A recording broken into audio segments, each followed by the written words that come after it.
Hello, hello, hello, everyone. How are you?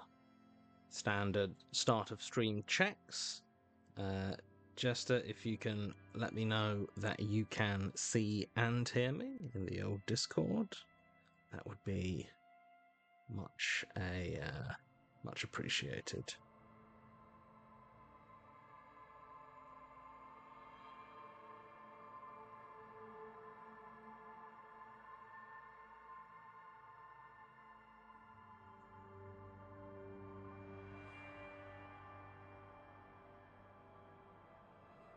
Marvelous.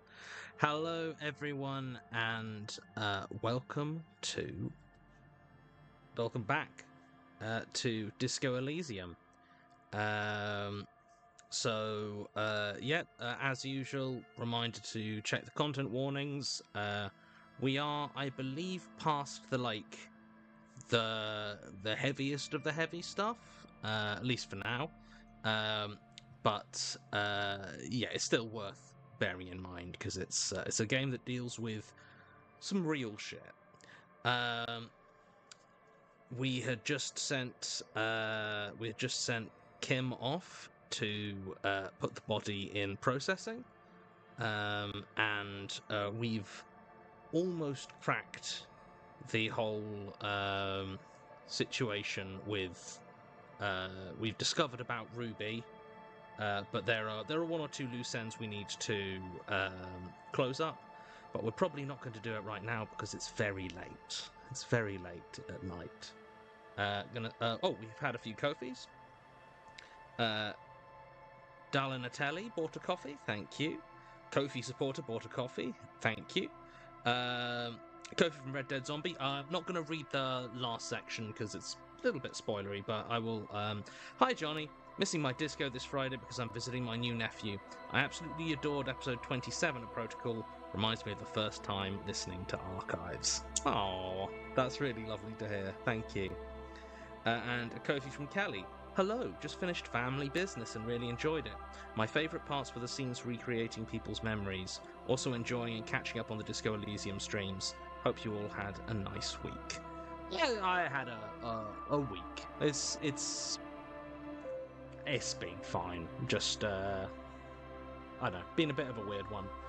Sash is away this Friday because Sash is at Leeds Festival seeing Blink 182, which I'm very happy for him. I'll be honest, that era of sort of pop punk just doesn't do much for me. But she was very excited, and I am thus very excited on their behalf. And Kate B / Daily Show Chico wanted me to know that her cat Ruthie had her annual vet checkup this week, and the vet said Ruthie was perfect with beautiful teeth. Oh, our cats have also had their recent vet checkup. The vet loved them, said they were very beautiful. They did get not they're a little overweight. We are maybe a little bit too generous with their treats sometimes, so they're having to cut back on those a bit, which they are not psyched about. And speaking of teeth, the ambassador does have it's not bad, but there's a tooth he probably needs to have out, which is a shame. But thus is cats. Right, shall we?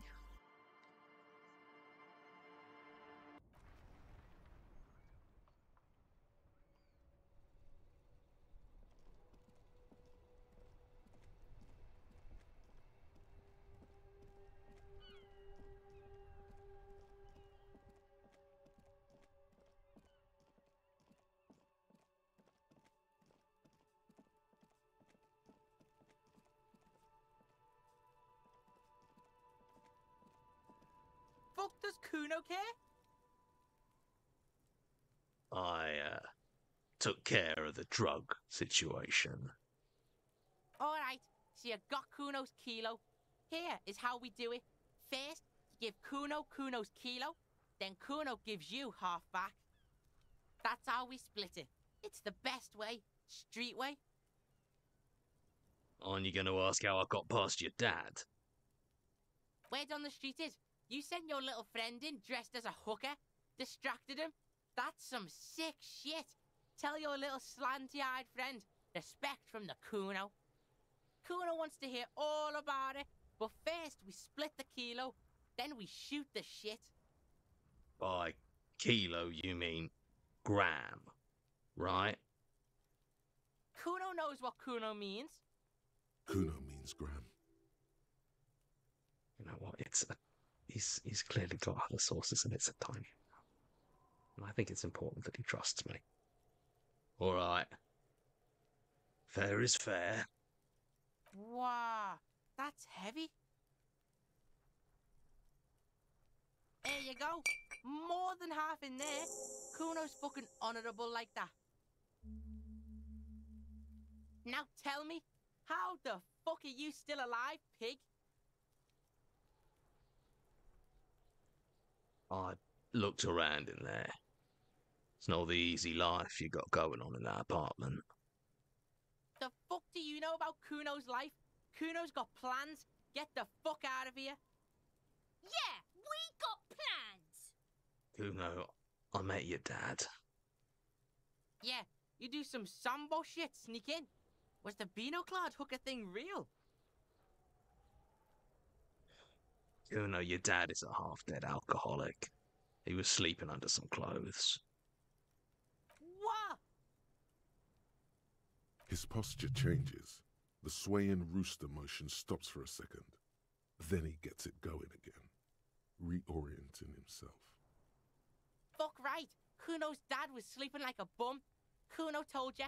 Kuno's dad doesn't give a shit about anything. Fucking breaking and entering shit. That's nothing to Kuno's dad. You got lucky, pig. Kuno knew this. Kuno's fucking violent fiend dad's been drinking hard lately. Kuno knew you have a way in. Narrow window. Kuno window. Whatever scary thing he might have been. Now, he's nothing. Yeah, Kuno's dad is fucking nothing. Fucking coma shit, stroke shit. Kuno's dad is so fucking violent.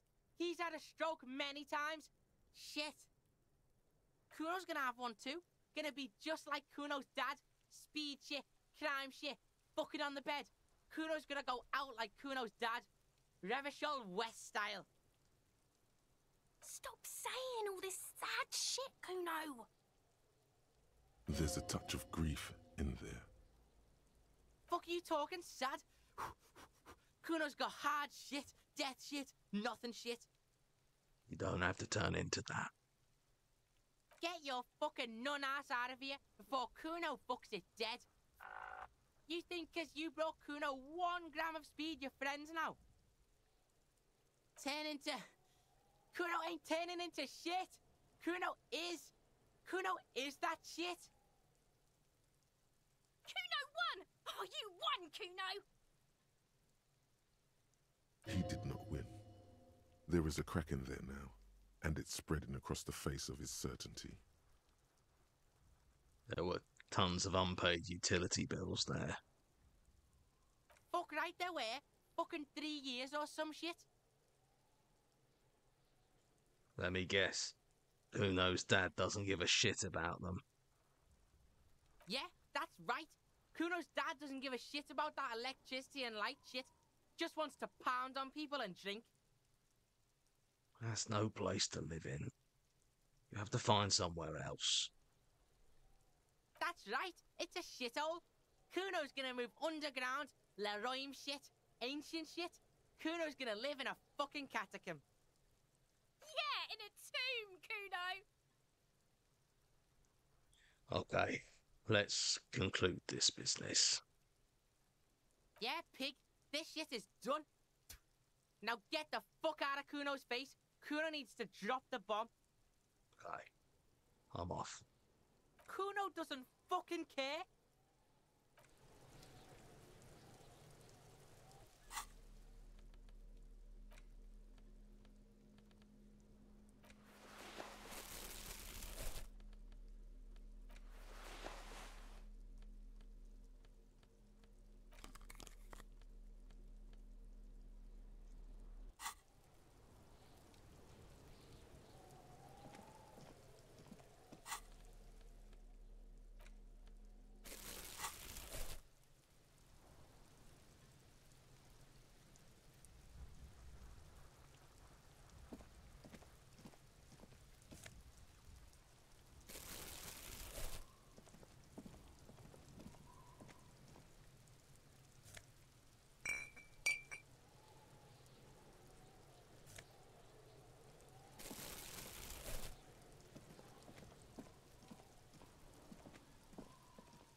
You're back.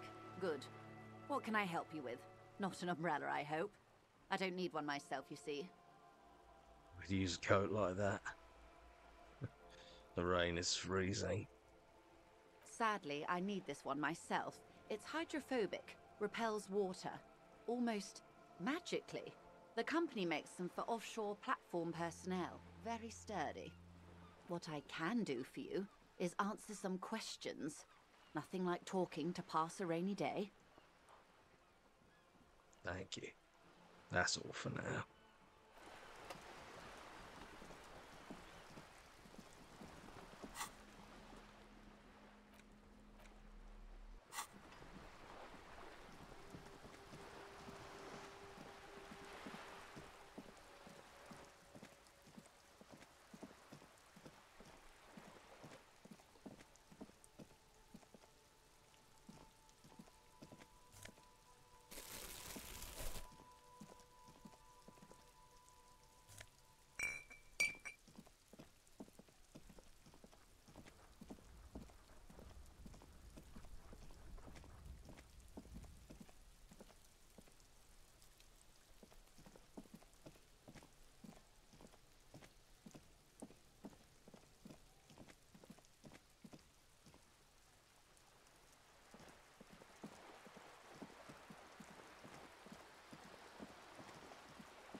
Son, you've really let yourself go. It's a disgrace. But Coach Physical Instrument is going to get you back in prime condition, even if it takes 1,000,000 push-ups. Coach Physical Instrument? Does that mean you'll call me a maggot and a Nancy boy to motivate me? Does a master swordsman insult his own blade? No. I'm going to turn you into an athletic benchmark, you big pussy. Yes, sir. Forge me into organic steel, sir. It's going to take blood, sweat, piss, and tears.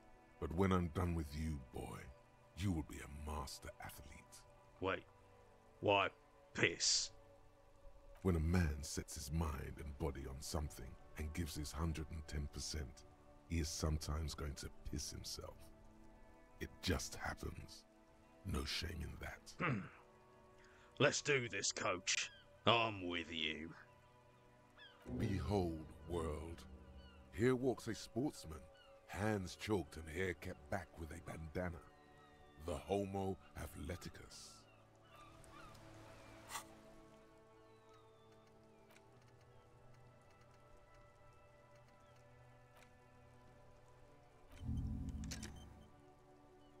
So you were minding your own business, trying to get some detective work done, when suddenly a voice emerged from within you and told you you're a wuss, a namby-pamby, a sissy, and a limp jellyfish.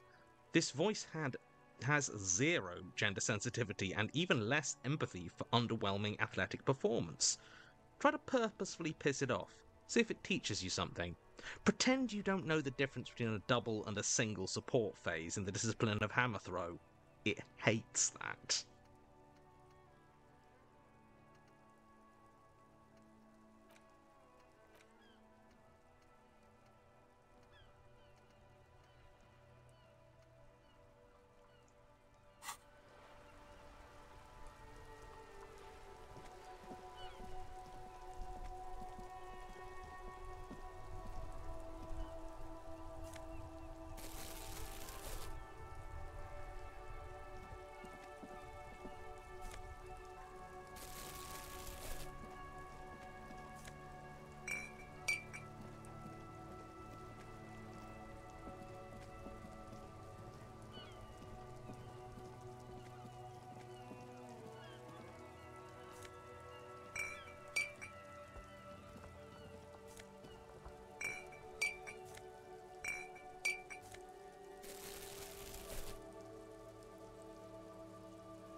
hot air rises up from the sewer, sour, acidic, and strangely comforting.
This feels more appropriate dressing to pick up tar, tear.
Can I help you?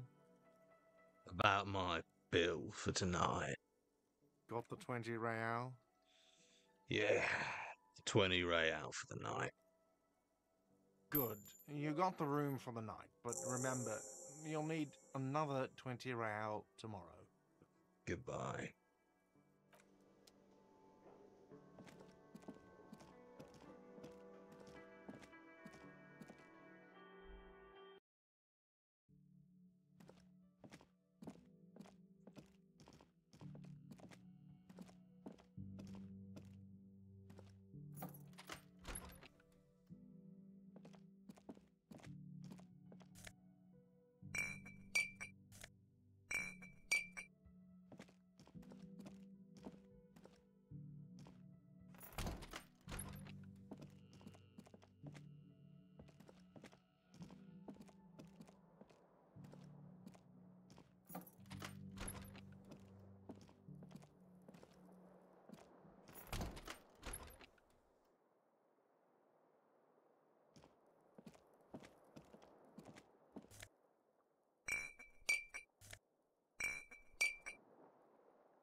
This is not the cleanest bathtub in the world, but it's cleaner than you are right now.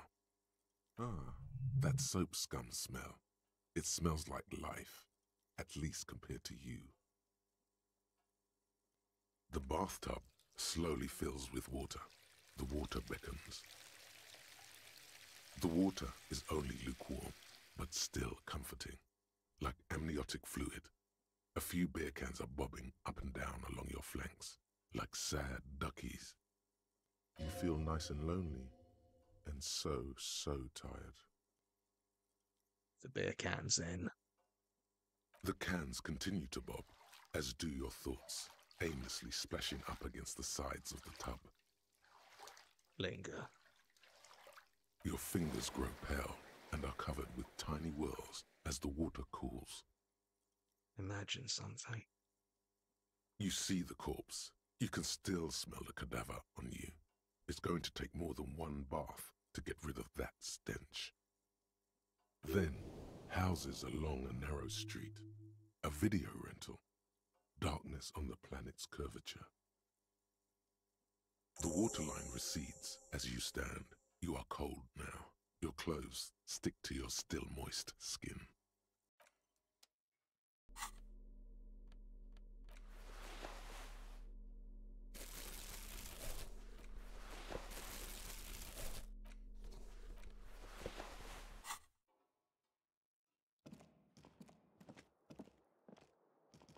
The bed is still cold from the broken window, and not too inviting, but it's yours. You've earned it. The bed is still cold from the wind blowing in from the broken window. The mattress creaks as you close your eyes and try your hardest to fall asleep. Here we are again, my broken bird. The waves are coming, carrying you away. But you can't go. No, you have to stay. Always half aware of yourself.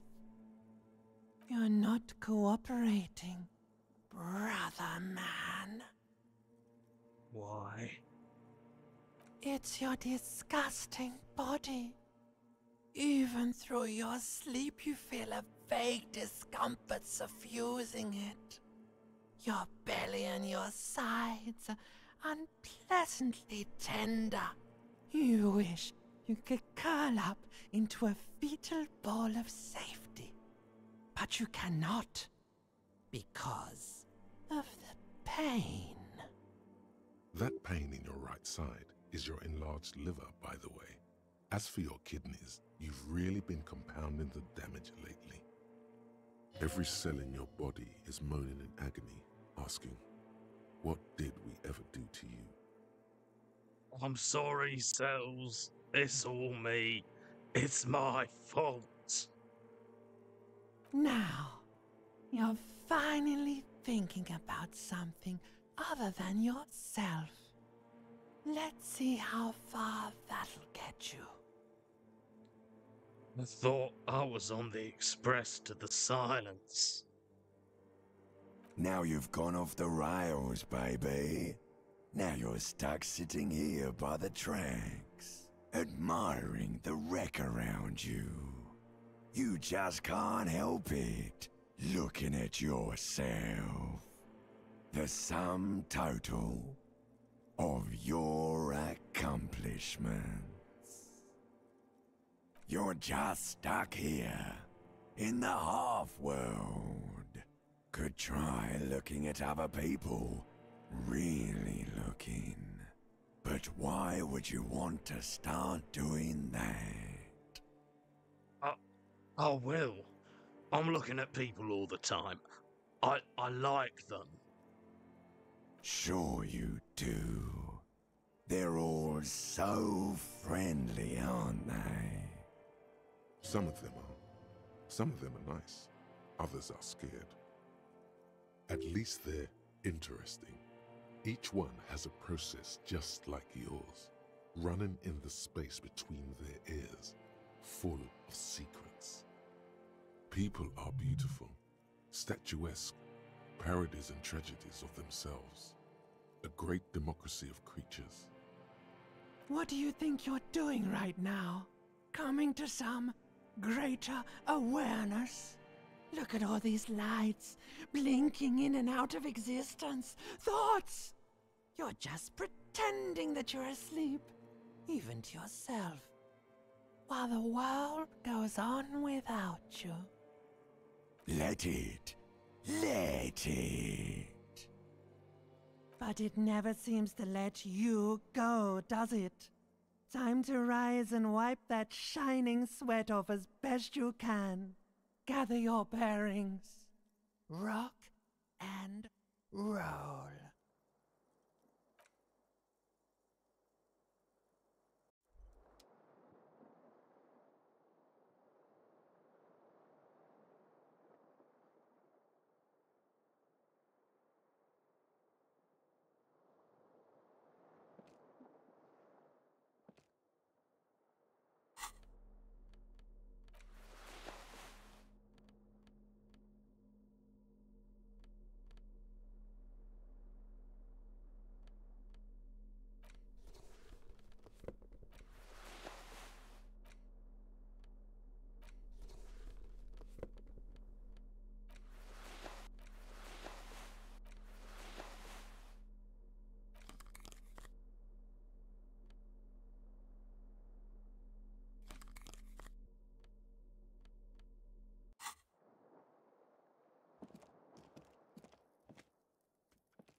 Yes?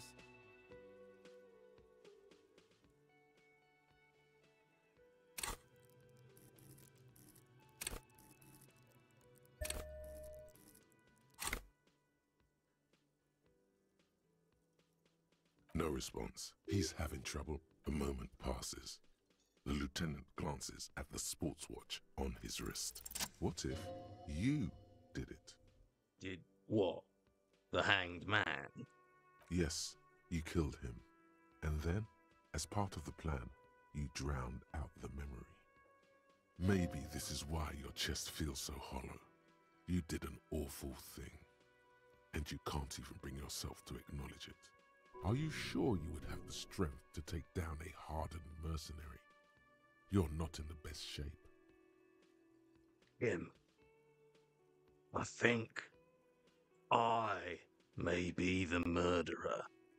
I killed the man and then tricked myself into forgetting about it. And what has led you to this conclusion? I'm a bad person. I believe I could have done anything. Well, we've yet to find any real evidence pointing to you in this case, or even a possible motive. So let's not add you to the list of suspects just yet. So, you're saying I didn't kill him? I find that highly unlikely. It's not unusual for detectives to feel complicit in a crime until the perpetrator is apprehended, especially when the investigation is dragging.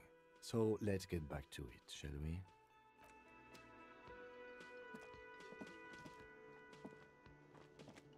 You look like shit. And I don't mean that as a metaphor.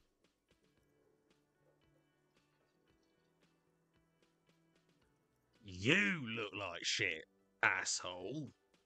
Wow, you seem stable and in control. Allow me to say, alcohol really seems to have had a positive effect on you. Now, what do you want? There's something about this guy that matches with a face in your head. A similar but different face. Kim, who is this guy? I'm not getting involved in this. It's not my style, he thinks, glancing at the man in sunglasses and the woman beside him. Oh boy, they're mad at him. No wonder. He just doesn't recognize them. Something strange about this guy. Figure it out. You know what it is. It's like the two of you know each other. Just ask him. Tell me the truth. Do you know me from somewhere? Oh, I definitely know you from somewhere. Another life. From where? From another life? Yes, from another life. A different life. Maybe the life of a police officer belonging to the ranks of the... To what station do you think you would belong in this alternate and totally fictional reality?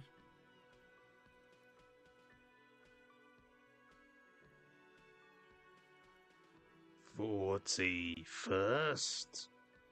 Okay, that's plausible. That's entirely plausible. Now we're really getting somewhere. Somewhere good. Let's talk more about that hypothetical Station 41 you mentioned. Okay. So, what would our relationship be in this alternate universe? Let's be crazy. Let's say you and I are partners. How's that for a thought experiment? Like partners in crime, or No, because in this thought experiment, we are police officers in a police station. We don't do crimes. We're not crime bros. Come on, stop it. do you have a crime to solve? Oh, no.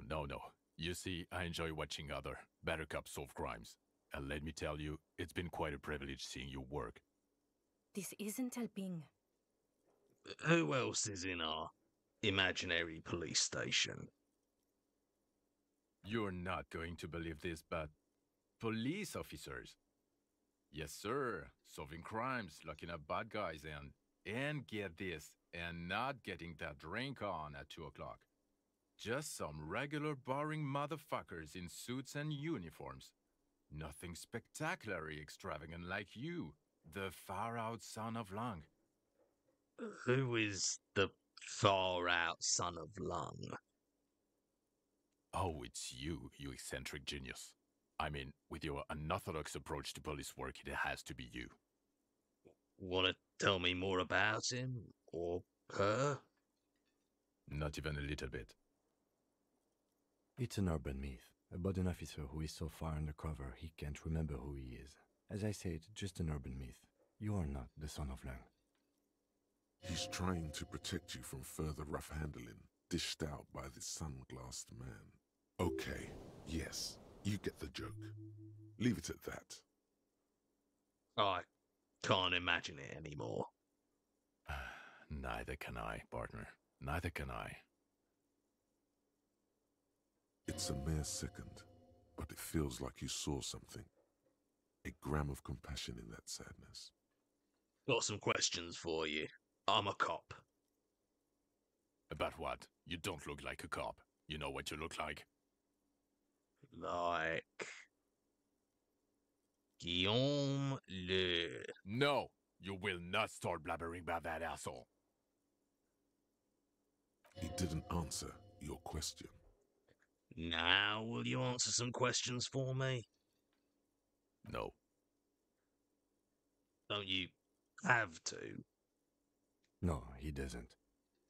If I wasn't clinically depressed, I'd burst out laughing. But I'm gonna go with no right now. If you don't want to answer questions, maybe you want to hear me say things. Actually, I don't want to hear you say things. Come on, Jean. Okay, say things. I want to hear you say things. Hear that? He wants you to say things. Say one. Suddenly, out of nowhere, case-related things start popping up in your head.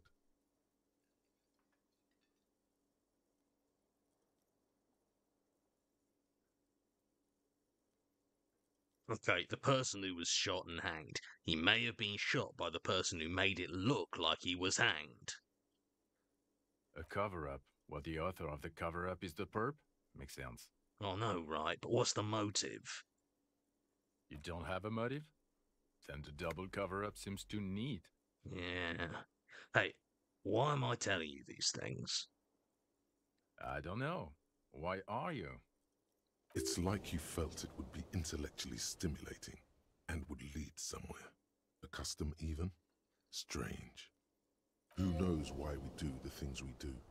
Somehow, bouncing those ideas off the man with sunglasses felt calming, like you've done it before. Oh my god, there's more. You want something more? What is it? Okay then. See you around. Watch out for yourself, loser. That voice, so very familiar. Did you hear it when calling to your station and reporting your badge missing? Wait, your voice. I recognize it. Oh, really? I wonder where.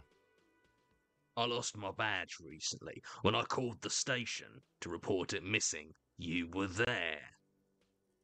That's the where you remember me from? Maybe. I have a bit of memory trouble. You don't say. Goodbye then. The voice thing was a coincidence. Run along, asshole. Okay, the man with the sunglasses and his hypothetical Station 41. Weird, right? I know. Super weird. There's something missing here. Something you can't put our finger on. You know what? Just ask him. I know it sounds crazy, and you'll probably get laughed at. But still. I was thinking the same thing. I should just ask him if we're from the same station. Yes, just cross it off the list. It's probably not true, though.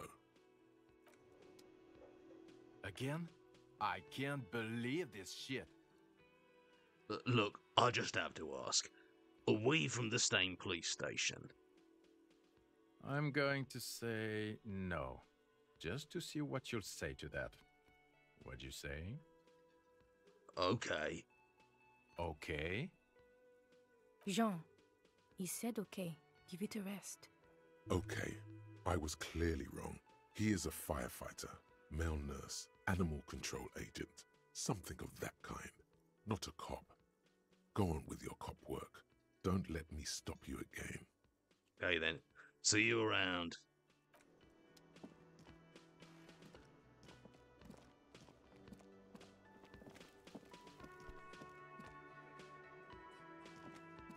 Hi, gendarme.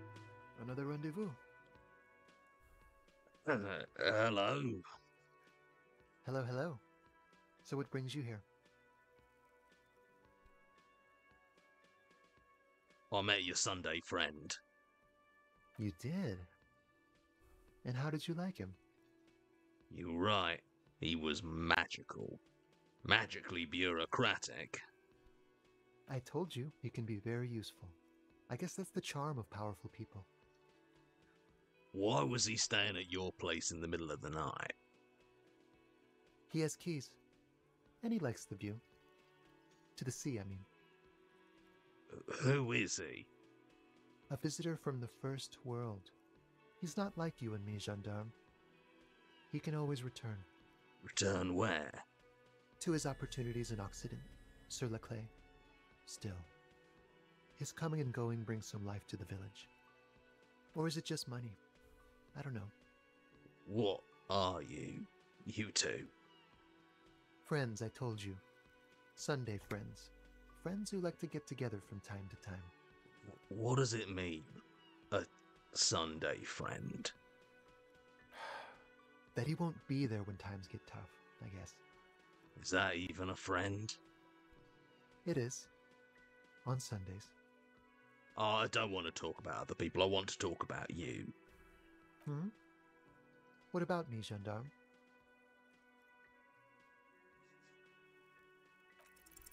Could he be a member of the homosexual underground? Just pointing it out. We're not talking about some kind of cult with members here. You made it up. Are you part of the homosexual underground? The homosexual underground? Why, yes, I am, officer. Why? Do you want to investigate? Yes, I want to hear more about this homosexual underground you're part of. Oh, it's a pleasure group. A sub rosa pleasure group congregating in cellars under the cover of night. Saturday night. Sometimes even Friday night. What about Thursday night? Or Thursday night. Sometimes the congregating doesn't even end. It carries on into our daily life. But Why do you convene? What do you do? Oh, we're ambitious. We want to destroy the last vestiges of meaning, the last things people in Rebishol have to hold on to, the true symbols of security. The meaning of man and woman, mother and father, their marriage. Everything will be constantly shifting and moving under our rule. The future will belong to a circus of identities just spinning around, surreal and unreal. You won't even know who you are anymore. Does it have anything to do with disco? Yes, we listen to a lot of disco. Some say we engineered disco to spread our vision of a vertiginous, ever-changing society, where all there is a razzle-dazzle of gold. We are going to change the family unit with all this razzmatazz and finger dancing. And with mysteries. Of course, the mysteries are also of sexual nature, very esoteric. I do like disco. Maybe I should get into it. You can't just get into it. You have to be born into it. One is either already in the homosexual movement or forever excluded from it. What if I can't remember whether I'm in or not? What if I can't remember anything about my life, aside from the fact that I like disco? Beautiful. Beautiful. That's exactly what we're looking for. Who knows, maybe you were homosexual in the past. Maybe all of that has been repressed. I have to say that you do look like someone who might be part of the underground. You have that very distinctive, I can't understand what's going on here look. This is going to be like a 20-hour mind project for me. 20 hours at least. Absolutely wonderful. A man like you can figure out his sexuality in a working day. It won't be 20 hours unless you want to enter the heightened realms of the phantasme erotique afterwards. It may be 20 hours or more, but that would be on your own time. What are you doing here? Admiring the atmosphere. What about you, officer? I live here. My room is right upstairs. Convenient. But what are you doing here? Talking to me? Tell me again about that muscular type who came to investigate the crime. Oh yes, let's see. He knocked on my door a few days after the lynching. I think he was going through the entire building, asking questions. Besides muscular, did he have any other identifying traits? Oh, let me think. He had an accent. He sounded like one of those mercenaries. He sounded vaguely Oranese. No, not vaguely, scratch that. He sounded definitely Oranese. Was he alone? Yes, but he was speaking to someone on his earpiece. What was he saying? Just reporting back whatever I was telling him. What did you tell him? Nothing. That I didn't see anything. Did you tell him about your friend? What friend? Your Sunday friend, the witness. No, I don't think it came up. Thanks for the information. Sure. Anything else on your mind? Bye-bye, gendarme. Coach physical instrument. Wait, how did you know all those hammer throw techniques? How do you know how to hold a discus? Or the world youth record in discus? Something doesn't add up here.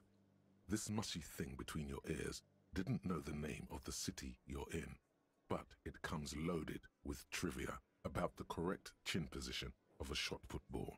Could it be that? Shut up, namby-pamby. This train of thought ends abruptly. It's leg day. Straighten your rhombus muscle. It's shirts versus skins. Take your shirt off, Namby. Your skins.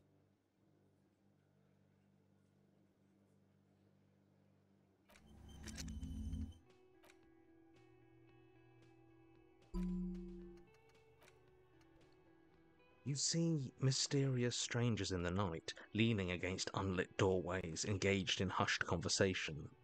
A shadowy cabal exchanging looks, whispering in dark alleys and unmarked locales. A radical cell conspiring against the state, and perhaps even against man and woman. Was that a secret handshake? What's going on? Who are these secretive people? Or will they accomplish their sinister and world-altering goals? And more importantly, are you one of them? You could be. Maybe you forgot.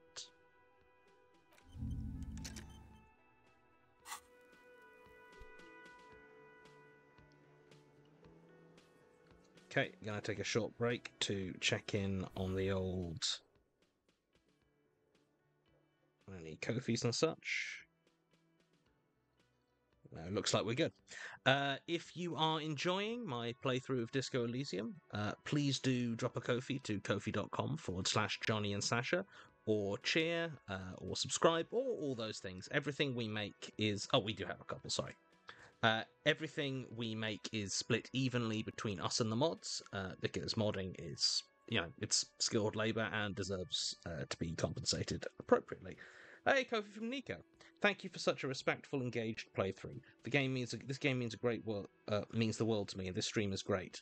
My good news, I just spent 2 weeks with my LDR partner, and it was wonderful. We will start a TTRPG campaign soon. I'm grateful. Games are so lovely for connection. They really are, and that's wonderful. And thank you. I'm doing my best to like... Sometimes I feel a bit self-conscious because, like, I play a lot of it in silence but I honestly think the game speaks for itself. And sometimes I think this game needs to be a man sadly walking through the rain collecting bottles. Kofi from Alia Baxter. Hiya, so I may have started making a new RPG system, this time without a proper base. Already done a bunch in just 2 days. Also, I wanted to thank you for introducing me to the world of RPG design. You're very welcome, and that's really cool. The first system that you make that's just yours, without being a sort of a hack of anything else, it's always pretty special. So enjoy this bit, because you are now in the bit where it's all ideas sort of like exploding out. Soon you're going to have to try and make all those rules balanced and workable. So enjoy this bit. Yes?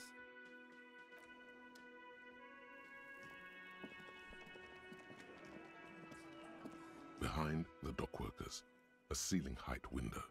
The hawthorn branches scrape the glass like bony fingers. The men are talking, but you swear you hear those black limbs tap on the window as the wind blows outside.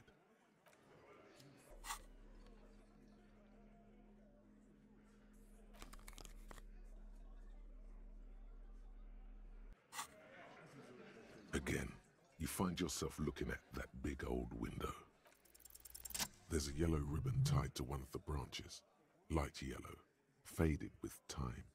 A tiny splash of color in the blackness of the thicket, hanging from it, a bronze key. Someone hid the key in the bush and attached the yellow ribbon to make it easier to find. It's close enough to the latch up there. One can slide it open and just take it. Surely not a coincidence. Someone's hid a key in the bush. Huh? Can you let me slide by so I can grab the thing? I don't know about that. I'm comfortable here. Don't think any sliding would really help right now. Sorry, fucko. Looks like you're gonna have to go bush diving. Good fucking luck with that. The hawthorn's got a bitch of a bite. I'm gonna enjoy the sight of you in the bushes out there. With a loud thud, the old man stands up, pushes the window open, grabs the key from the hawthorn branch, and slides it across the table to you. The key is brass. Workshop spare is etched into its bow. The old man closes the window and sits back down in silence. Come on, man. We were just having some fun. Where's the harm in... I'm tired of listening to your shit.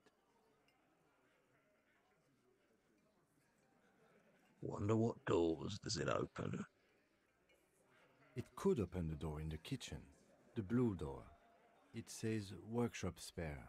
Maybe there's a workshop there? It's worth a try. Thank you. Don't thank me. I don't give two shits about your key.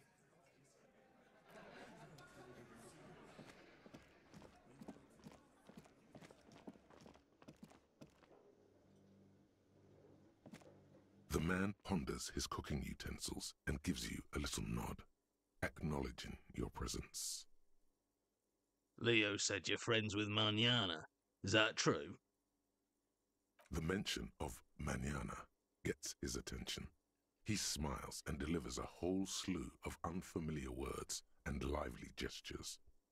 Then he falls silent again. They're friends? What is in that board you're making there? The man says a couple of sentences in that strange language of his and then seems to wait for you to speak. I'm pretty sure he asked you a question. He doesn't know your language. You can just say something cool in return. Mercury rising. Horse need more vodka? Okay, so it's vodka that keeps the men happy and in good spirits. Clever move by the Union. Vodka borscht! I love it, Bratan! Turn it the fuck up and then ask for some yourself. Turning it up seems like a dangerous idea, honestly. The place is a powder keg.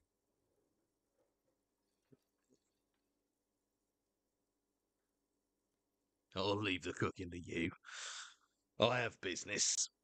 The cook gives you a long, inspecting look, then shrugs too, and seems to wait for you to speak.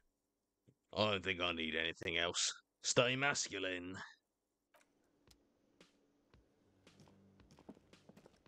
You see a heavy steel door with a prominent dimple lock.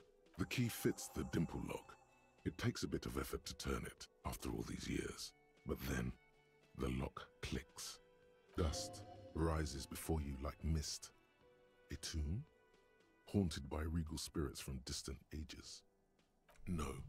Smells like engine grease and cut wood. A workshop.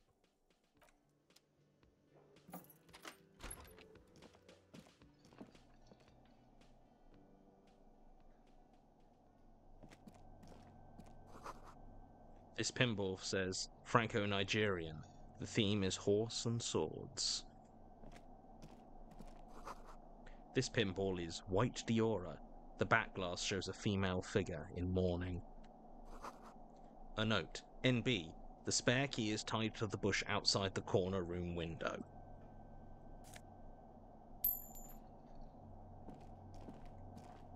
Over there, in the corner. The pinball machine? Not just any pinball machine. This is the pinnacle of pinball. Cornelius Gordy and the Mountain Goats. It's lit. You can't wait to get your hands on it. Kim, are you seeing what I'm seeing? The pinball machine. Gordy's Goats. A classic. Wait, you've played it? A little. Feels like a lot. Too much to play it again. Let's take a closer look. Ah, great. Cornelius Gordy and the Mountain Goats reads the golden lettering on top of the back box. There's a small column of text underneath. The machine is coin operated. Get the game on, Fingerboy. Those flippers are ready. Above the painting of a mustached man climbing a hill, a column reads, inspired by the legend of Cornelius Gordy, taken on the world's tallest peak, Corpus Muindi. The Mesk legend holds that when the nation is in danger, heroic Gordy shall return and save his people. The theme of the game is to explore Gordy's climb through the perspective of goats and to ascend to the top of the mountain in a time of trouble. The peak of the mountain is at the top of the playfield. All the balls have small goat icons on them and represent the goats as they race up and down the mountain. Areas around the playfield represent Gordy's climb, places he was said to have camped, which the goats can discover. Get them to the summit. What's with all the goats? Indeed. Think of them as balls.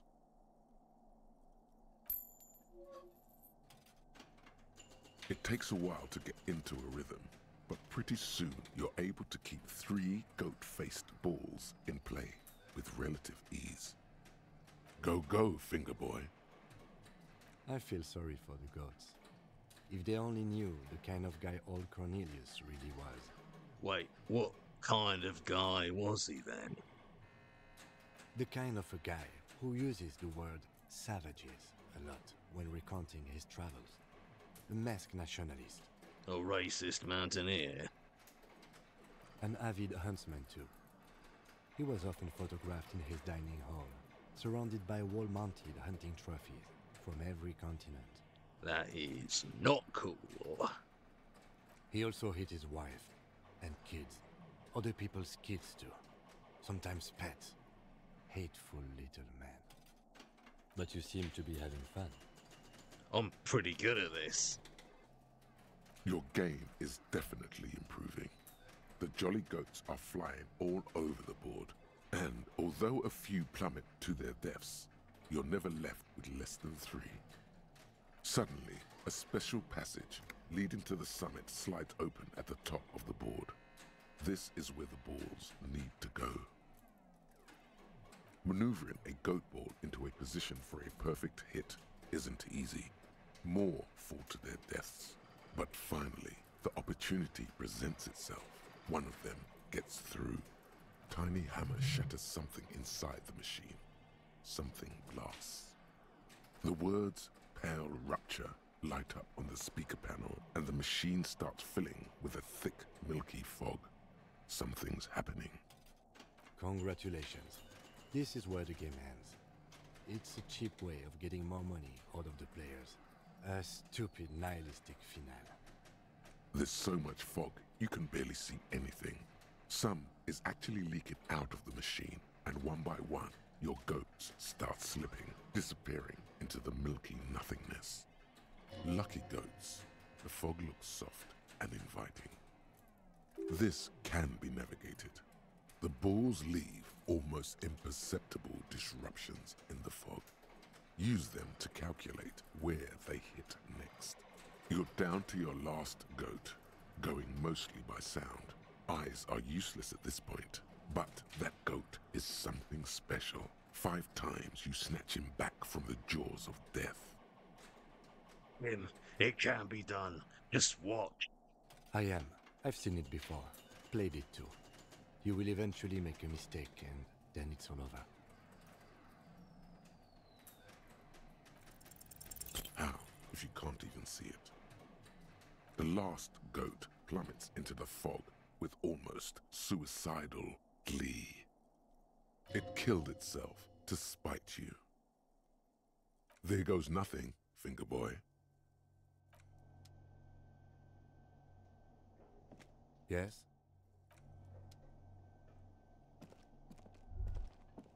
All these mesmerizing machines, just waiting to be plugged back in and played.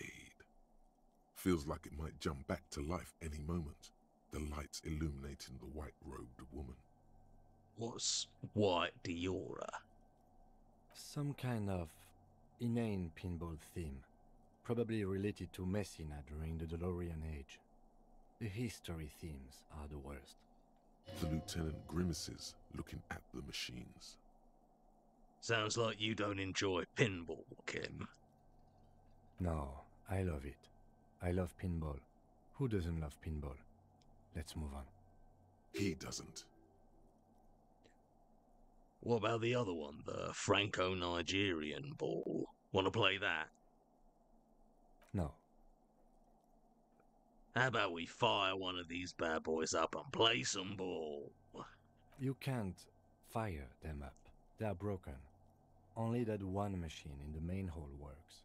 The Royalist Pinball. What a dumb name. Royalist Pinball. If they weren't broken, he would kick one of these machines about now. Damn. Saved in ages.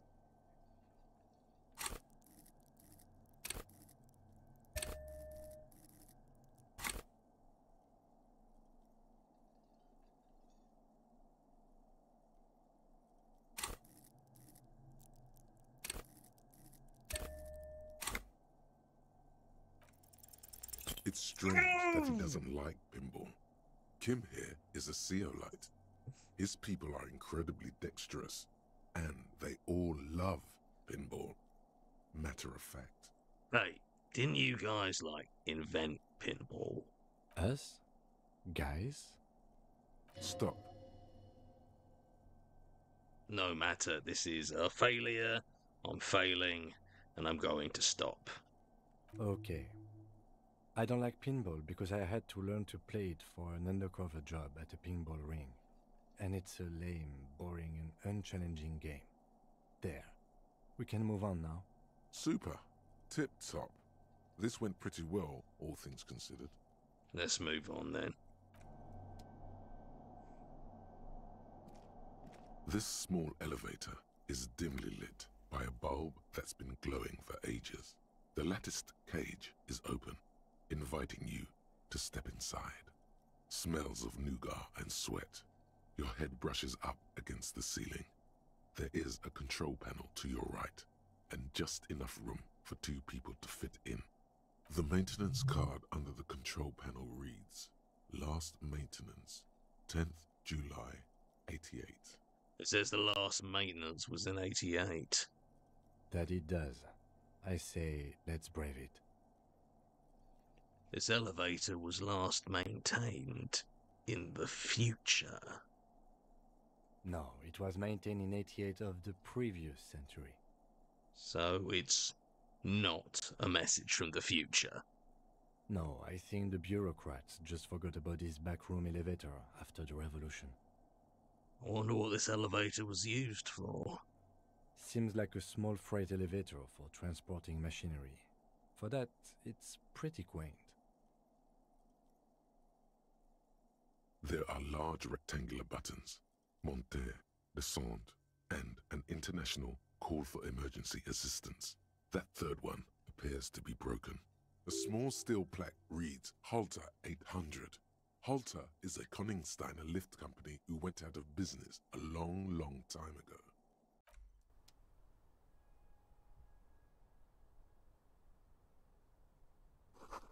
Small windows taped shut with black plastic. You can't see outside.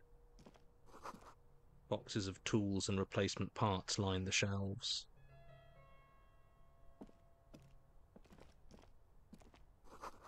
Schematics for a pinball machine. Futurism themed.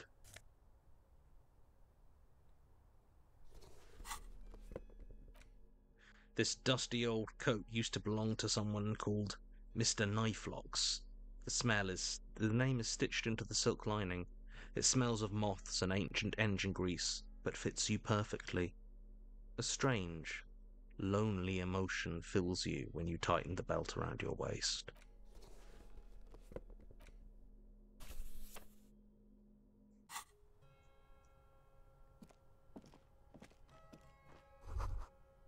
The pinball machine has been taken apart and gutted. So this is where they brought 40 pinball machines to fix them up.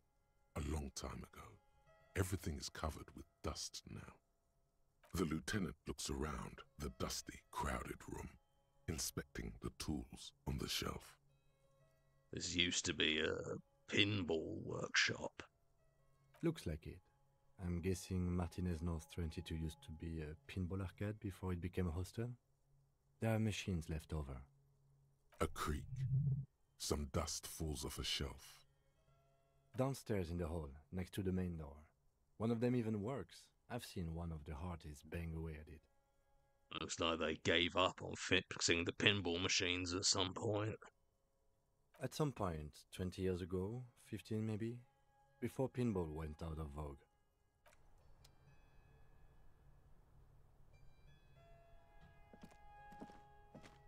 You clearly see footprints in the downy carpet of dust covering the workshop floor.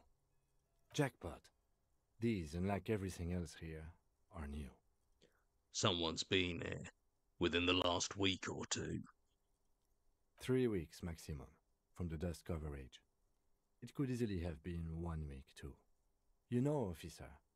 This is good. He likes it. There's a little smile there, in the dark of the workshop. This isn't bad at all.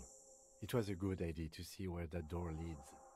Commendable work bringing us to this place. Let's have a closer look then. Large prints, most likely made by Boots. The size is hard to determine. Sole could be bigger than Vamp. The soles have left a pattern, uniform, horizontal lines. One person has been here. They've gone back and forth.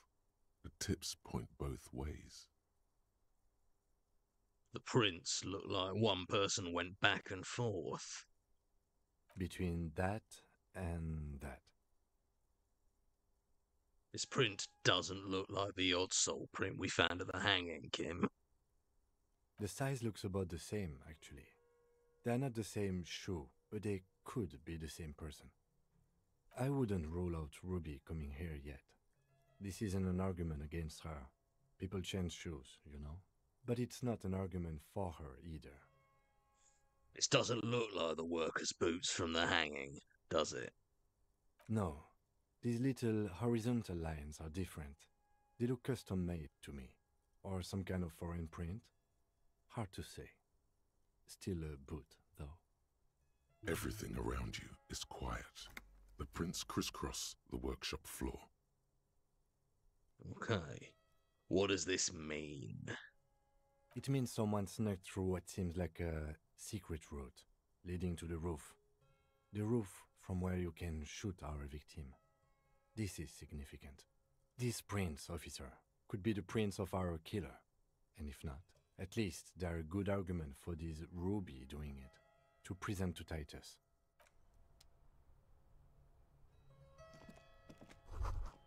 There's a tiny hole in the wall. You see a bedroom on the other side. You can almost see the shape of a man and a woman writhing inside, bathed in drug sweat and dirty linens. Bottles lie around everywhere. I think I can see into Classia's bedroom from here. You can barely see through.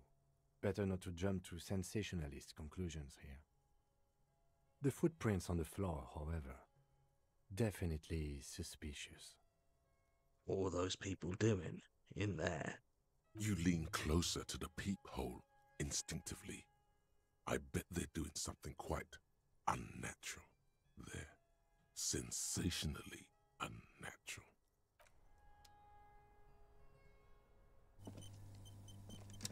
This is the inside of the barred door you've seen before.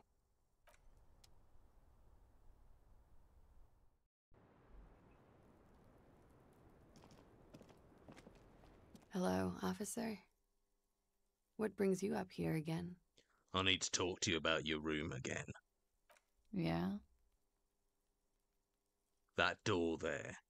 Did you know it leads to a downstairs elevator? Oh. Do you think Ruby could have gotten in that way? To the roof? She could have come up through there. It's possible. She keeps looking at the door with a worried expression. The wind ruffles her hair. There's a peephole on the other side, looking into your bedroom. A peephole? You mean like a hole in the wall? Yes, looking into your bedroom, miss. Okay. A jitter of fear and disgust moves through her body, beginning from her shoulders and ending in her hips. The cigarette tastes foul to her now. Do you think this is somehow related to Ruby passing through there? We don't know at this point. Okay. Do you have any way of knowing how long it has been there? Unfortunately, no. But if I were to guess, long enough. The perforation is under the bookshelf on your wall. It should not be hard to cover with some tape. If it It's was... very hard to believe that she'd do something like that, but... No, I don't know. I just don't know about this, officer. She could have. Maybe she did. Or maybe it's been there for a long time. The local kids use it or something. Was there anything else back there? It's an old pinball workshop. The room back there. This place used to be a pinball arcade. Okay. I'm glad someone's had fun. That's all for now. Mm-hmm. She's lost in thought, eyes narrowed, forehead furrowed, All right.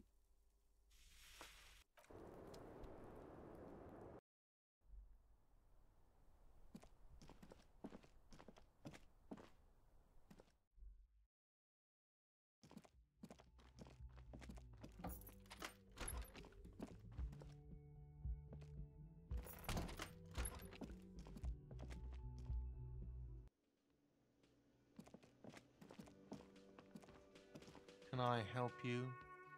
Right. I saw another thing at the whirling.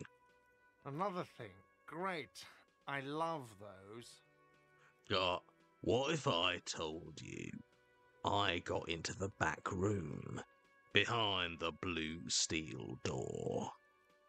Oh, okay. Well, I did hear you make noise back there, so good for you. He's really holding himself back here. It takes a lot of willpower not to ask. Obviously, he's been wanting to know what's behind the door. Aren't you going to ask me what's back there? Okay, what is back there? Pinball machines. A pinball workshop. Ha! I knew it. I've always wondered where those machines by the door came from. And they told me there was some kind of pinball thing here too. I knew it. Were there any back there? In working order, I mean. Why? Do you want to play? Because I might be up for a game. No, I was just wondering if you found pinball machines there. I feel a capitalist plot coming up. Capitalist plot. The pinball we have in the corner now is broken. I want to diversify the entertainment options. It wouldn't hurt to get a little life in here. Other than the hellish karaoke machine. That one's always causing trouble. Yeah, those numbers he's adding up must be making good sense to him right now. There's a peephole in the wall. What wall? Upstairs in the secret back room, right next to Classia's bedroom. I found it when I found the pinball machines. I'll have it fixed at once. Thank you for letting me know. I assure you, the whirling does not abide spying on its guests. The color has drained from his face. Are you sure you haven't been spying on your guests? Absolutely not. Fuck you for even implying it. It wasn't me. It wasn't my staff.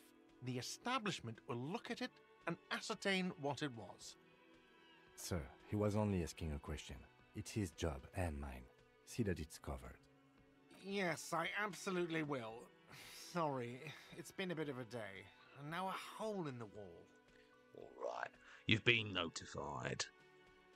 Thank you. I'll patch it up personally. Was there something else about the establishment? I hope not. Yes? Goodbye.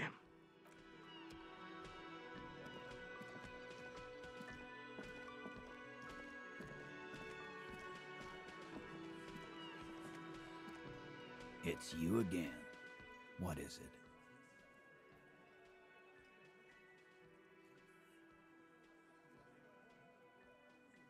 Okay, I talked to Glacia. Now I need to talk to Ruby. Why?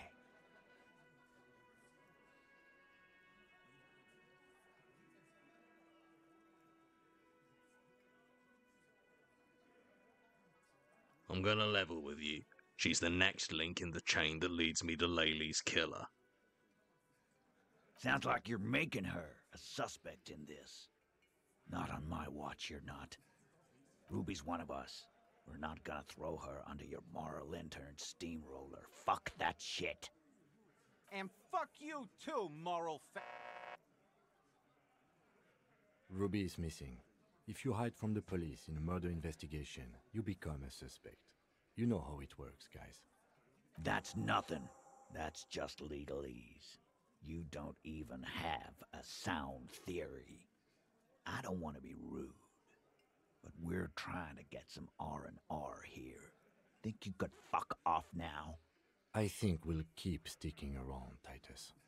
You'll be surprised at how quickly a theory presents itself if you keep looking. A sudden flash of lightning in your neocortex. The hostel cafeteria is lit by its airy blaze.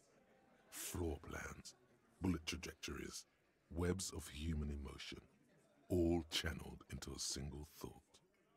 Why are you so sure Ruby didn't off him? Because she was here, all night, with us. He's cobbling together shit so he can put her away. It's Cop 101. She was here all night? 11:30 to 12:15? She was here during all that time? Yeah, with us, drinking, near the stage there.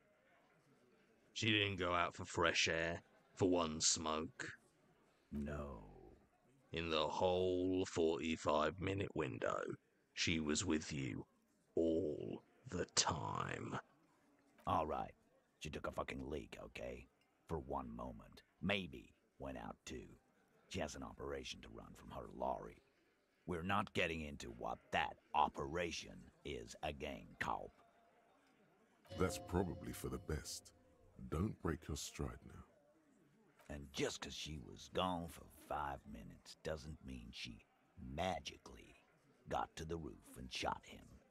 I've been through this. It's not plausible.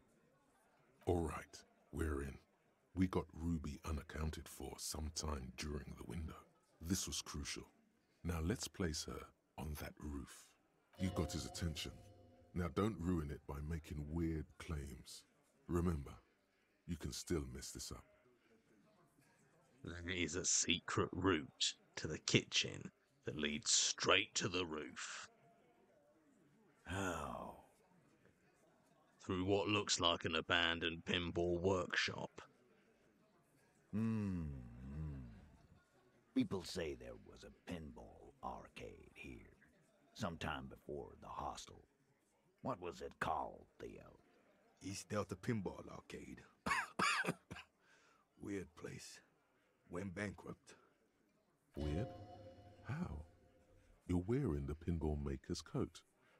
What do you mean, weird, Theo? It was run by a fella called Nerflock something, who wore a yellow dust coat like the one you have on right now. Weird guy. Never liked him. It is a very comfortable coat for such an oldie. Okay, but how'd you get up? There's no room for a staircase in this building. Or an elevator, for that matter. The elevator is outside the building. It's an old dumbwaiter used for moving pinball machines up and down from the workshop. From there, a door leads straight outside to the roof. You can just step outside. Ruby could have gone up, shot him, come down, all under 7 minutes. That's quite the theory. We need to have a look at that secret passage, boys. I'm on it, boss. Right when the law clears, me and Angus are going up there. It's a dumbwaiter, not an industrial lift. How about I go instead of... Just now. You got something else to back this route up? Or is that it? I also found footprints upstairs in the old workshop. Footprints. Recent. He looks tough, but there is a nervous twitch in his dark green eye. This is all too close to home for him. Recent.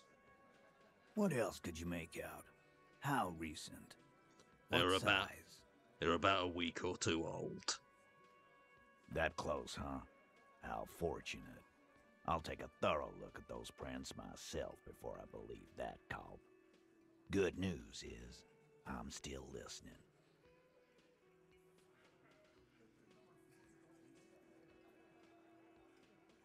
You do agree the shot came from the roof, right? Why not? You can't draw a straight line into Clausia's window from any of the surrounding buildings. Not from what I know about Martinez. Maybe from the coast. But like I said, I've been too busy dealing with you idiots. So no, I don't think it was a sniper. It was close up. There's a 72% chance that the bullet came from the roof. 72%. There's a percentage and all. Where'd you get it from? Your guys in the lab? Yeah, big lab, bang Jamrock, the Jamrock Ballistics Lab. Wouldn't hurt to have one of those in Martinez. What else have you got? That puts her on the roof. Remember that key I found here? I don't like guessing, Cole. No one does. It opens the steel door in the kitchen, the one that leads upstairs to the roof. This key was right here, with you, all the time. You didn't find it, but Ruby did. That's how she got up there. Quit jumping to conclusions, Theo. You took that key. Did it look like it was recently put there? No, the ribbon was old, faded. It had been there for 20 years at least. She could have just put it back there once she was done. Why? This doesn't make sense. It's damn interesting, but it doesn't fit well, and you know it. It doesn't fit well, but it fits, and he knows it. If we firmly established Ruby could have had access to the roof where the man was shot. Firmly doesn't go well with could've. There's a route to the roof. Me and the boys need to check it out. That's what we've established. But a route does not put that bullet in his head.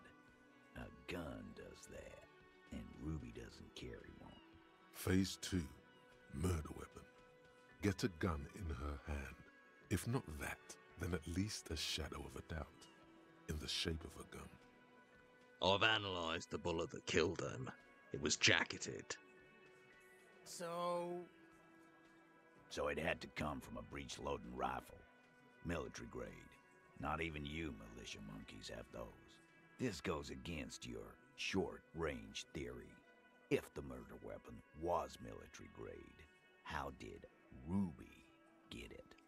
Just because it's rare doesn't mean you can't get it. Cobb, that's exactly what it means. That wasn't strong.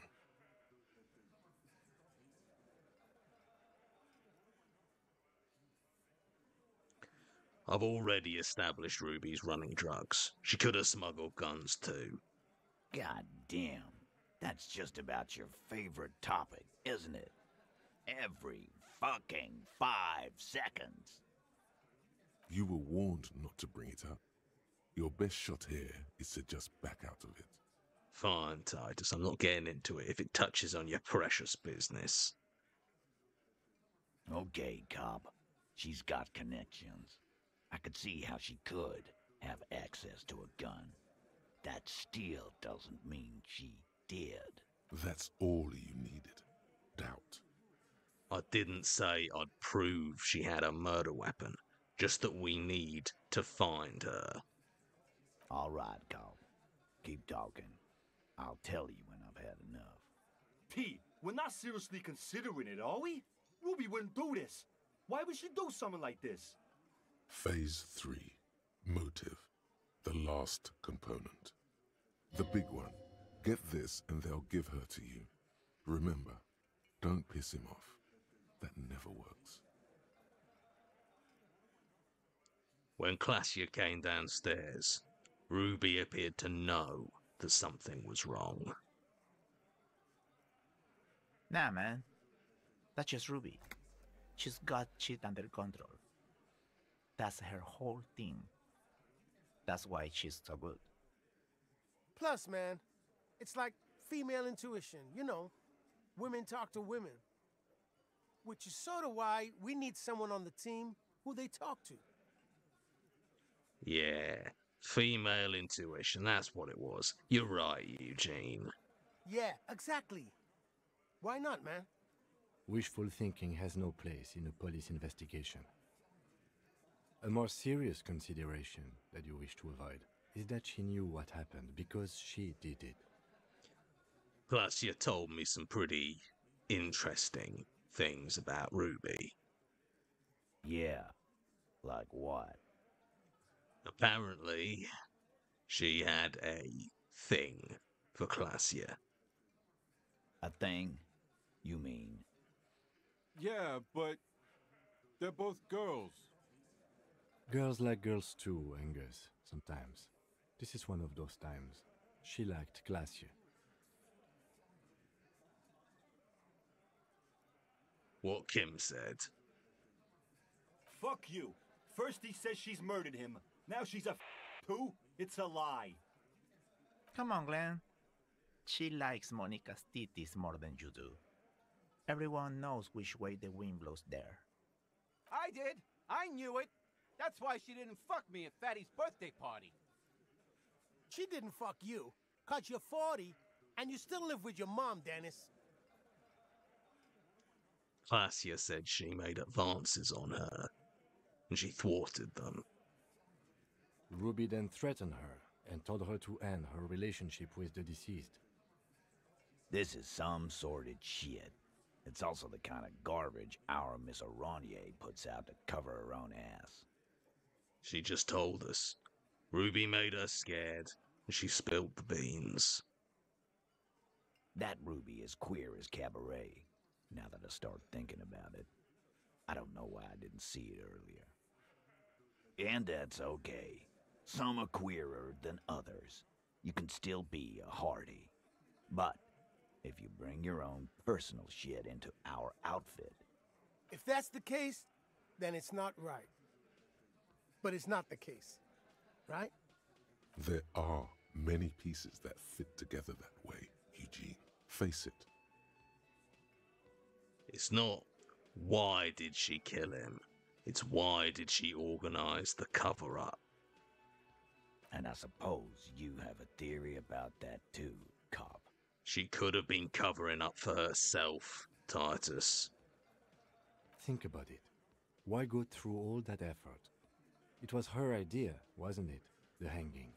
You went along, but she suggested it. She had, like, a fully formed plan and shit. Right when she came back downstairs. Really, Shanks? Claudia wanted to talk to another girl, that's all. She was just the first one up there.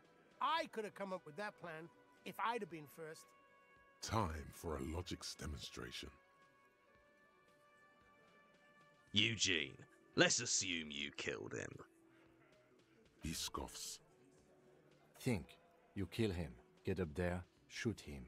Get down. Would you prefer to go to trial, go on trial with your friends as part of a lynch mob, or alone for committing murder? The man is silent. If she used us to cover her own shit up, well, that's a serious violation of the Hardy Code, boss.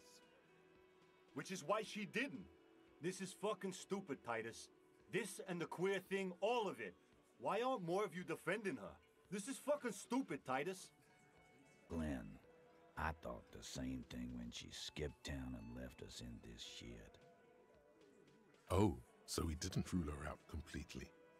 And she skipped town. This is good. Titus, you have to see it. Things don't add up. We need to talk to her. Silence. He looks around the room. The old man in the corner nods. A very small nod, and a trickle of tobacco spit on his lip. Yeah, I see it. There's one more thing I've been wondering about, ever since you asked me where she is. Add it to your list of suspicions, if you want. I don't know where she went. She just got up and left. Got real scared, too. Wouldn't tell me where. However hard I asked. Wanna know why? Why? She was afraid I would tell you. Maybe she was right. By now, I probably would. She knew there's evidence on her, and she knew we'd find it. This is typical suspect behavior, why fleeing is always incriminatory. Perhaps. Ask her if you find her. It won't be easy, though. She made sure of that. When did she leave? Friday afternoon, when you first arrived. I got word the RCM was in town. Then she came in to see me. Told me she was leaving. That's when we had our little conversation. What was she scared of? I told you. You. Me, as in the RCM? No, you, as in the cop with the sideburns and the disco clothes. And a hole in his heart. That first. And the hole in his heart. Why not? You suck on that gun like someone tore you a brand new asshole.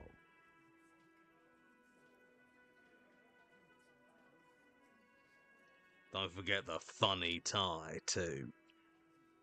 How can I forget? You and I are going to dance in the moonlight under a billion stars.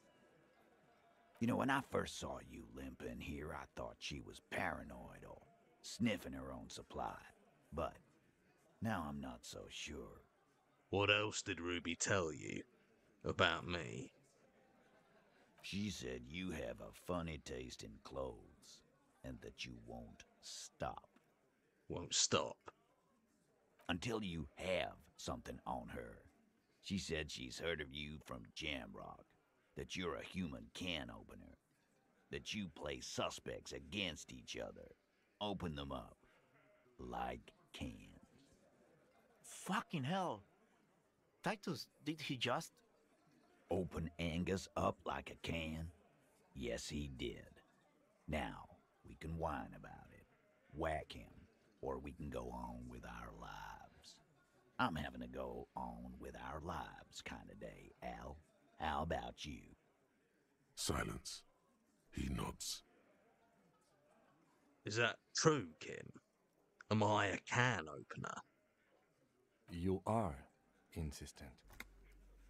Anything else? Anything? Yeah, there was something else. She wouldn't tell me, though. I could see she wanted to. It was burning on her lips. This cop, Titus, this cop, he... Scared. You should be, too. A strange fear creeps over you. A metallic taste in your mouth. Change the subject. Do you have any clues on where Ruby went? She's not far. We know that much. She didn't take her lorry, so she's on foot. Good fucking luck, man. She knows this place like the back of her hand. You'll never find her. Yeah, Al, and we won't either. She's not really a hardy candidate anymore, is she? She's not, Glenn. Have you looked for her? A little. On the coast. Where have you looked for her, more precisely? More precisely, on the coast, past the waterlock. She's not here, so I'm thinking she's there. Can you tell me where on the coast I should start looking? Sure, there's some shit houses there, a cinder block town. Fisherfolk there refuse to unionize, so that's one place we haven't looked. I hear they have a shack where junkies sometimes crash. Time for you to step up. We will start there. One more question. What does Ruby look like? Boyish. Hair's red. Dyed. She looks like a lorry man. Do you know what she's doing with ULAN frequencies? The what now? I have no idea. Boys? She said she's building a pale emitter. What? We were talking about radio equipment. She said she's doing ULAN frequencies and a pale something. I don't know more. This guy barely understands what he's talking about. There you have it. Pale something. It feels like you'll get to know soon enough. It's not much, but it'll do. It'll have to. His grip is firm and reassuring. like holding a piece of unpolished granite. Not just granite, tightly packed RCM sergeant material. You should be a cop, Titus. When are you gonna get it through your dumb head? I already am. I just wasn't sure you were. And he still isn't. People aren't afraid of good cops in the way Ruby was afraid of you, he thinks, then turns back to his men.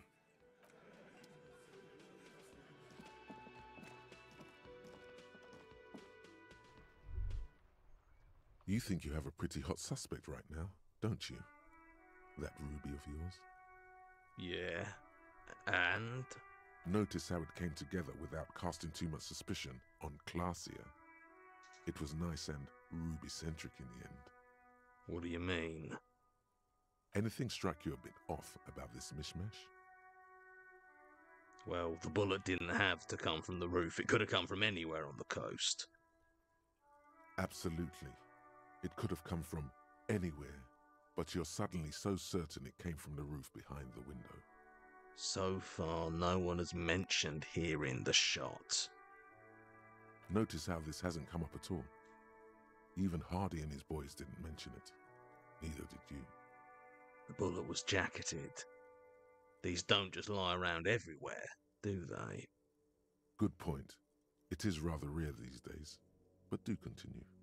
The footprints in the pinball workshop didn't fit with the odd soul's prints of the crime scene. No, they didn't. I'm done thinking about this. That's right. Finish thought. Just finish it and conveniently go on. She's watching you leave right now, you know that. Free as a bird on that roof, lighting up a cigarette and thinking, am I glad Ruby's in this shit and not me? Don't listen to this guy. The theory was solid. He's just jealous. Move on. It's no use harassing her further.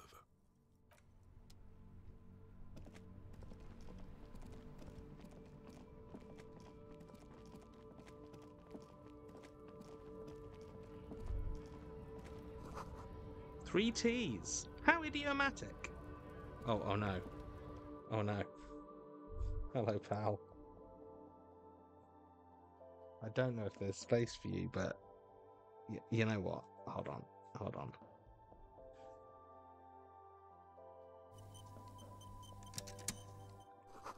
The yellow roses in the window. Those aren't the flowers that were left for Clasia. Come on, buddy.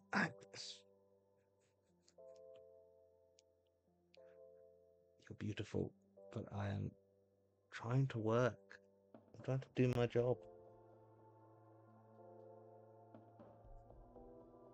But you're right, Stench isn't here at the moment, so you do need a little bit of extra fuss and attention.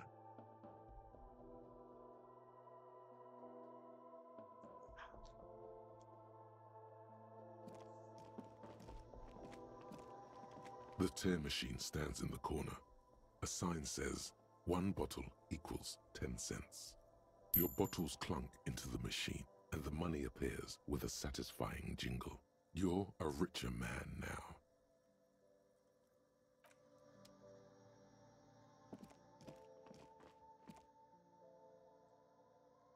Yeah. Love you too, buddy, but I'm on stream.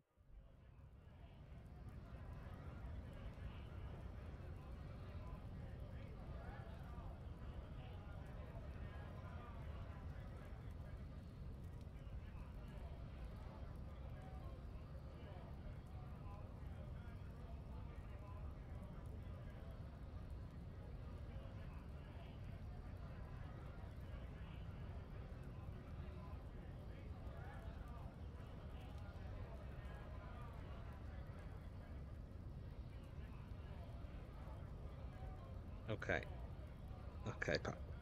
Alright, you settling? Settling down? Yeah, let me get that cable out of the way. Okay, I don't know how much you can see of this chat. Hold on 1 second, it's going to go squiggly for a second.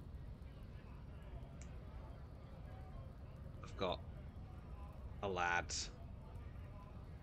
situated upon me. Unfortunately, there's not a lot I can do. I mean, the setup is... It's not a lot of room here, but he seems comfortable enough, so...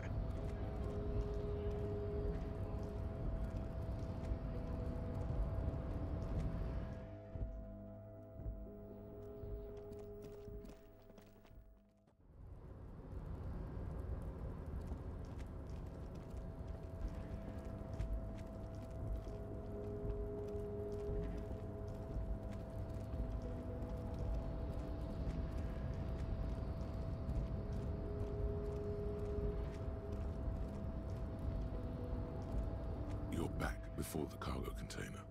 Its draw has not lessened since you were last here. If anything, it seems to have grown slightly.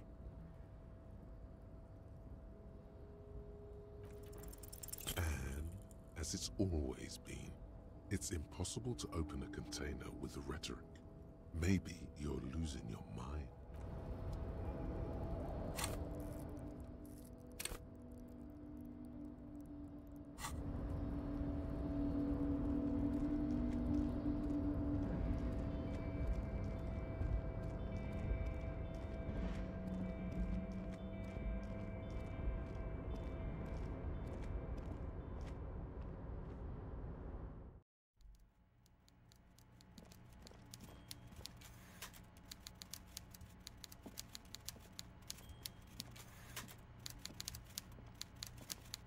Mr. Dubois, a pleasure as always. You don't have to sit down this time, since you've already sat on that chair. I opened the door you asked me to. Can we discuss the murder now? I'm very glad to hear that, Harry. One question. You didn't actually happen to stumble in and see what's inside the apartment, did you? There is no way to sway this man in any direction. He is unsuggestible and unswayable. Just tell the truth. I may have gone inside and seen a collection of racist mugs. Just as I thought. Culturally antiquated mug collection. What a weasel. Pissing on Everart's Rainbow Coalition. Now let's get down to brass tacks. It's time for men like me and you to figure out who's killed who and why. Real police work is gonna start happening now. I promise you, Harry, this is gonna be good. I heard about a connection between the lynching and the strike. I'd like to hear what you know about it. By now, I'm sure you've figured out who the dead man was working for. The bad guys. Wild Pines. Sent to scare us. Another violent measure of the top hats against us flatcaps. I'm listening. Harry, this strike is the culmination of many, many mistakes made by the Wild Pines group. They tried to shut the strike down by sending in armed mercenaries. You mean our victim? A security contractor? Can you imagine that? Workers standing in peaceful protest, united in the spirit of fellowship, and they send hired killers to mow us down with machine gun fire? He performs a motion as if spraying bullets from a machine gun. I'm talking beasts. Hardened killers from proxy wars in Yisut, Semenine, Saramaritsa, you name it, they've done it. Raping, killing, burning villages, killing little children for the Senorita Pineapple Company, Harry. Everything they did there, they brought over here. They want to turn Revachol into a third world slum. Honestly, the only thing they didn't do is kill the village elephant. Hold on, you have a village elephant? No, Harry, the elephant is metaphorical and so is the village, but the mercs and their brutality are very real. Go on. Now, I haven't personally witnessed the brutalities out there. I have the luxury of staying in my container, you see. If I need to go somewhere, they just move my container. Wait, they move the container? Yes, I'm an old man, Harry. My legs aren't what they used to be. They lift my office with that big crane. It's actually very fun. You should try it. But enough about me and my fun container.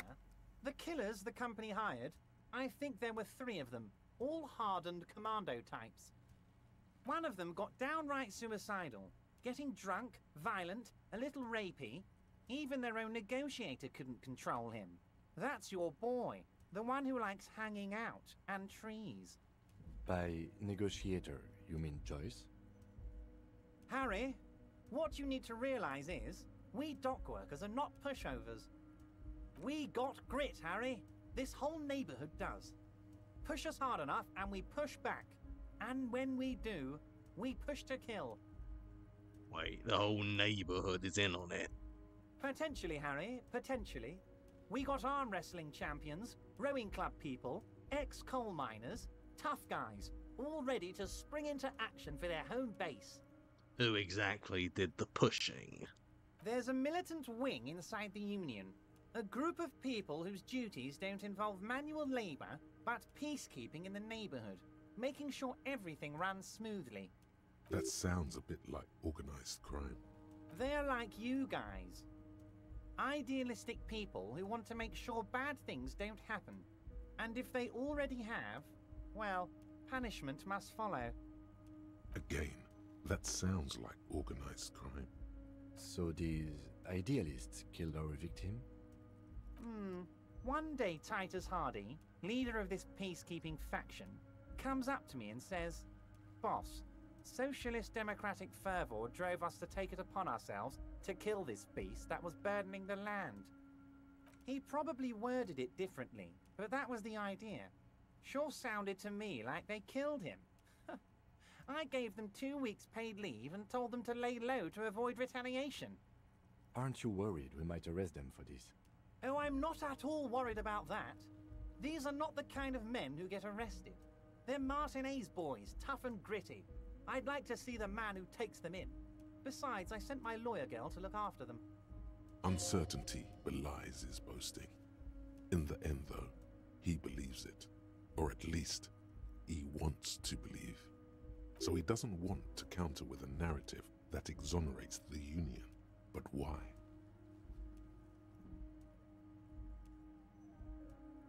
Oh, sorry. There was a bullet in the hangman's head. So they shot him? He was shot in the head before he was hanged. How odd.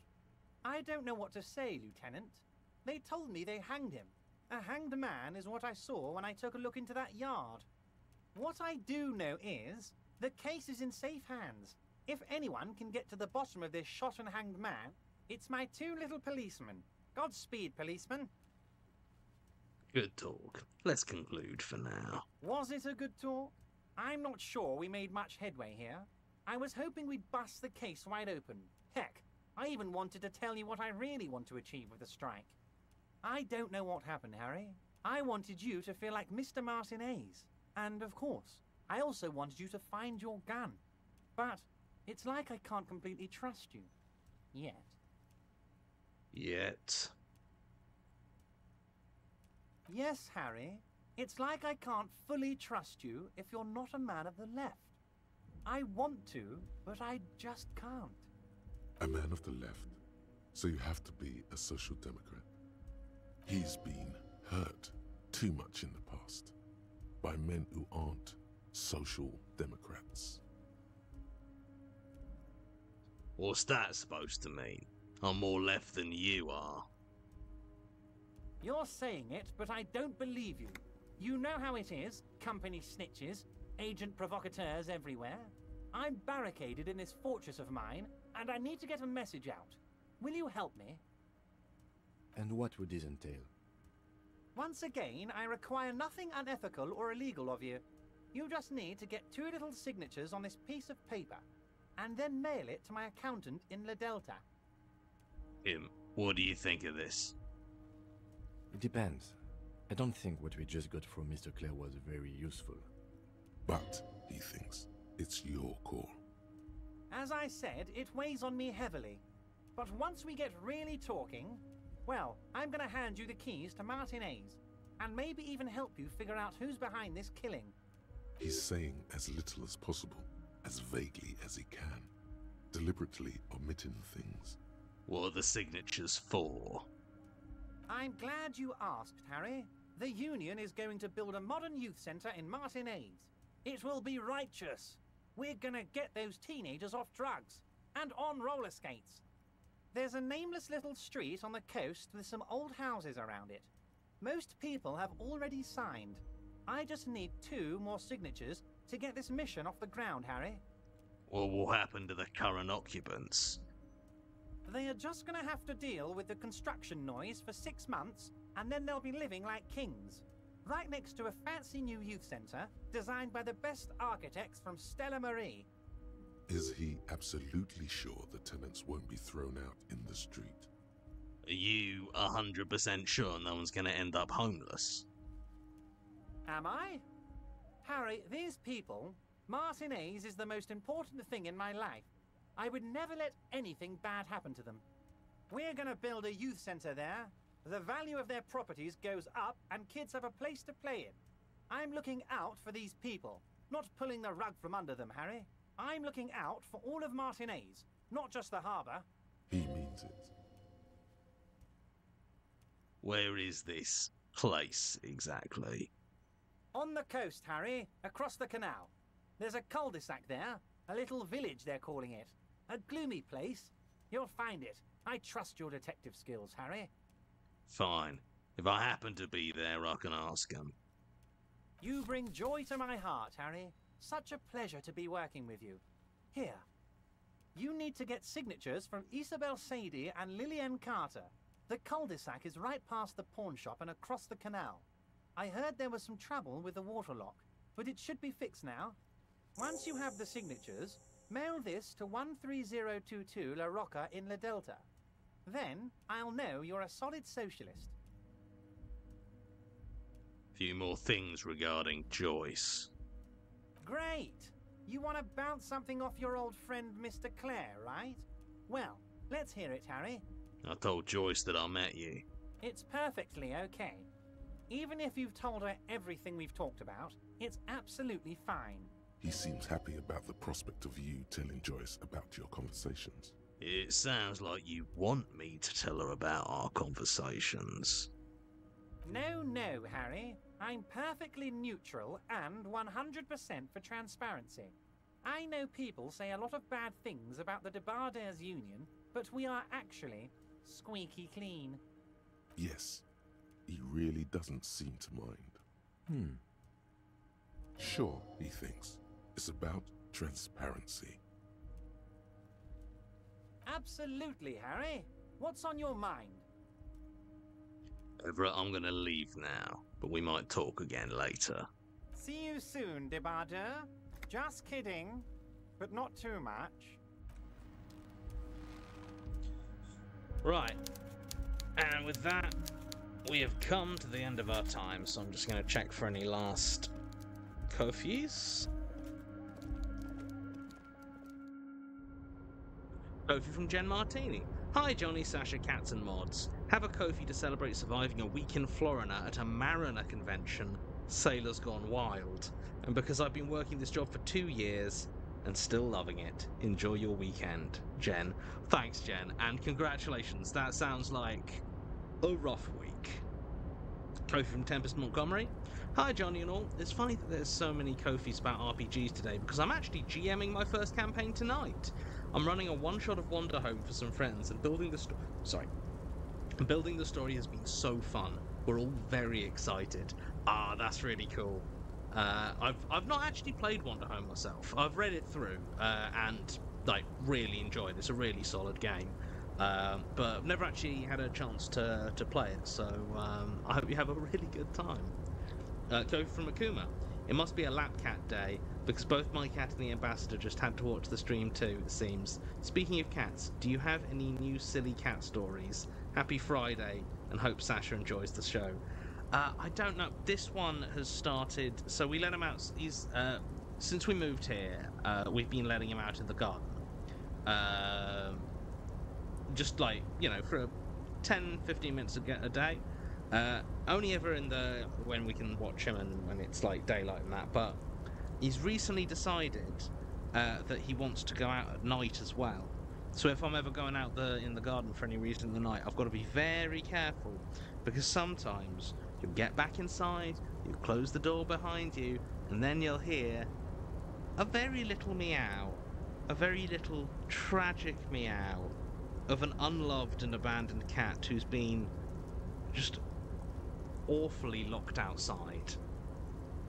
Impossible to say how that could have happened. And a Kofi from Hayrim. Hi Johnny, Jester said last chance for Kofi's and I panicked. /silly. Well, thank you for panicking and for the donation. Right. Now I'm gonna be there is, I don't know if there's going to if there is a stream on Sunday, it's going to be a solo one with this guy. I'm not making any promises. Got a decent amount to get through this weekend, and I don't know if I'm going to feel up to doing a solo stream.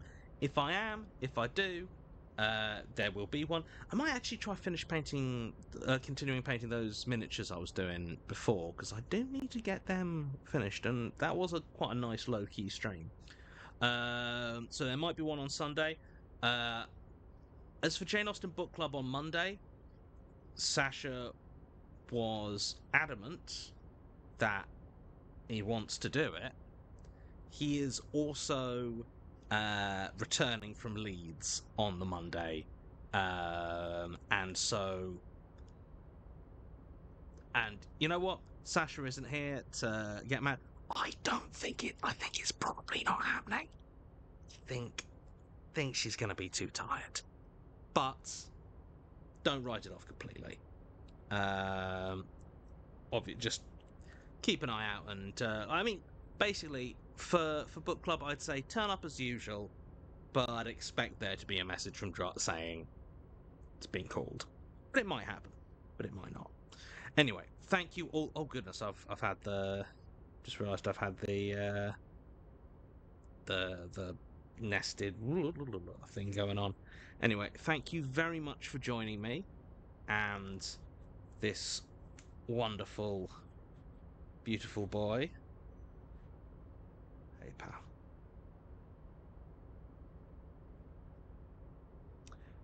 And until next time, keep discoing that Elysium. Bye-bye.